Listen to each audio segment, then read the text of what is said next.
कई राज्यों में कोरोना संक्रमण के मामले बढ़ने के बाद एक बार फिर ऑक्सीजन सिलेंडर और रेमडेसिविर को लेकर मारामारी का दौर शुरू हो गया है। कोविड के इलाज में शामिल रेमडेसिविर इन दिनों तय कीमत से 1000 गुना ज्यादा की कीमत पर बिक रही है। इतना ही नहीं, देश के कई राज्यों में राजस्थान, दिल्ली, महाराष्ट्र, हरियाणा, मध्य प्रदेश समेत अन्य में इसकी कालाबाजारी की शिकायतें भी आ रही है। साथ ही अस्पतालों में ऑक्सीजन की मांग भी बढ़ गई, लेकिन पर्याप्त आपूर्ति नहीं होने की वजह से 40,000 रुपए तक बिक रहा है। वहीं इस कालाबाजारी पर अब राजस्थान में राजनीति शुरू हो गई है। भारतीय जनता पार्टी के मुख्य प्रवक्ता और विधायक रामलाल शर्मा ने आज राज्य सरकार और सरकार के सहयोग से प्रभावशाली निजी चिकित्सालय पर रेमडेसिविर इंजेक्शन की कालाबाजारी का आरोप लगाते हुए रेमडेसिविर इंजेक्शन की कालाबाजारी की खबरें सबके सामने जग जाहिर है और राजस्थान की सरकार इस कालाबाजारी के ऊपर अंकुश लगाने में नाकाम साबित हो रही है। उन्होंने कहा, मैं चाहूंगा कि राजस्थान सरकार बताए कि आपने निजी क्षेत्रों के अंदर कितने कोविड सेंटर अधिकृत कर रखे हैं, क्या निजी क्षेत्रों के अंदर रेमडेसिविर इंजेक्शन की सप्लाई हो रही है।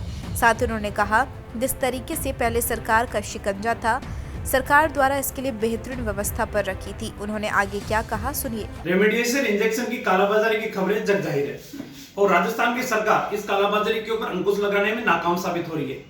मैं चाहूंगा कि राजस्थान ये बताए कि राजस्थान में कितने कोविड सेंटर आपने अधिकृत कर रखे हैं निजी क्षेत्रों के अंदर, और क्या निजी क्षेत्रों के अंदर इस इंजेक्शन की सप्लाई हो रही है।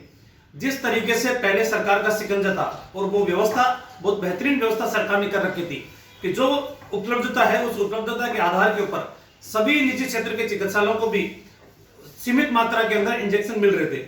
लेकिन जब फ्रीडम की व्यवस्था की गई है उसके बाद व्यवस्थाएं चरमरा गई है और निजी चिकित्सालय जो प्रभावशाली है, जो सरकार के सहयोगी के रूप में काम कर रहे हैं, वो कंपनियों से सीधा रेमडेसिविर इंजेक्शन की खरीद करके और कालाबाजारी कर रहे हैं। मैं चाहूंगा सरकार इसके ऊपर अंकुश लगाने का काम करे और आम मरीज को, गरीब मरीज को भी समय के ऊपर ये इंजेक्शन मिल सके, उसकी माकूल व्यवस्था करे। बता दें, कोरोना संक्रमण के मामले में बढ़ने के साथ रेमडेसिविर की मांग भी बढ़ी है। हिंदी अखबार की एक रिपोर्ट के अनुसार 28 मार्च के बाद से रेमडेसिविर की मांग में 50 गुना ज्यादा बढ़ गई है। इसके मद्देनजर केंद्र ने दवा कंपनियों को उत्पादन बढ़ाने के निर्देश दिए, लेकिन मौजूदा हालात यह है कि रेमडेसिविर की एक खुराक के लिए व्यक्ति को 1.5 से 2 लाख रुपए तक खर्च करने पड़ रही है।